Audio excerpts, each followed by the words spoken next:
Hello friends, இன்றைக்கி நம்ம ரொம்பவே கிறிஸ்பியான பம்பாய் லக்கடி எப்படி பண்ணுறதுன்னு பார்க்கலாம் வாங்க.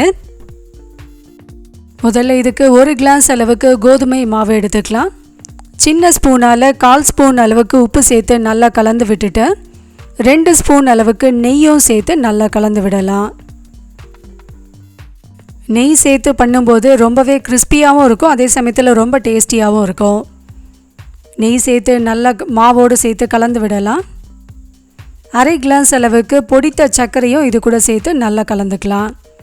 1 கிளாஸ் கோதுமை மாவுக்கு 1/2 கிளாஸ் பொடித்த சர்க்கரை கரெக்டான அளவாக இருக்கும். இப்போ இது நல்லா கலந்தாச்சு. கொஞ்சமாக இதில் தண்ணி தெளித்து நல்ல ஒரு கெட்டியான சப்பாத்தி மாவு பதத்துக்கு பிசைஞ்சு எடுத்துக்கலாம்.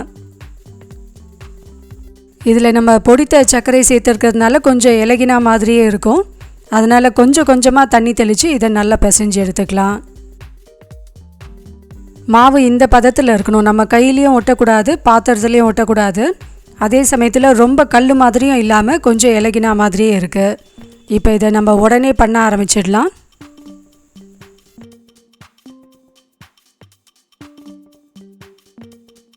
ஒரு மீடியம் சைஸ் உருண்டையை இந்த மாவுலேருந்து எடுத்து கொஞ்சம் திக்காகவே இதை நல்லா திரட்டிட்டு நல்ல ஒரு ஸ்கொயர் ஷேப்பில் நம்ம சின்ன சின்ன துண்டுகளாக கட் பண்ணி எடுத்துக்கலாம்.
எல்லா மாவையும் இது மாதிரி கட் பண்ணி ரெடி பண்ணி வச்சாச்சு.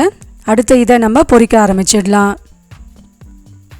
ஒரு பேனில் எண்ணெய் நல்லா சூடாக இருக்குது. எண்ணெய் நல்லா சூடான உடனே லோ ஃப்ளேமில் வச்சுட்டு இதை சின்ன பர்னரில் லோ ஃப்ளேமில் வச்சு நல்லா பொரித்து எடுக்கணும்.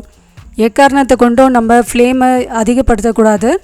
லோ ஃப்ளேம்லேயே வச்சு சரியாக இது ஒரு 5-6 நிமிஷம் அது மாதிரி ஆகும் வேகிறதுக்கு. அதே மாதிரி லோ ஃப்ளேம்லேயே வச்சு நல்ல ஒரு பொன்னிறமாக ஆன பிறகு எடுத்துடலாம். மீடியம் ஃப்ளேம் ஹை ஃப்ளேம்லாம் வச்சு பொரிச்சோன்னா வெளியே மட்டும் கலர் மாறிடும், உள்ளே வேகாமல் இருக்கும். அதனால் இதை கண்டிப்பாக லோ ஃப்ளேமில் வச்சு தான் பொரித்து எடுக்கணும். ரொம்பவே மொறுமொறுன்னு சுவையான நம்மளோட பம்பாய் லக்கடி ரெடி ஆகிடுச்சு. கண்டிப்பாக இந்த வீடியோ உங்கள் எல்லாருக்குமே பிடிச்சிருக்கோன்னு நினைக்கிறேன். தேங்க்யூ.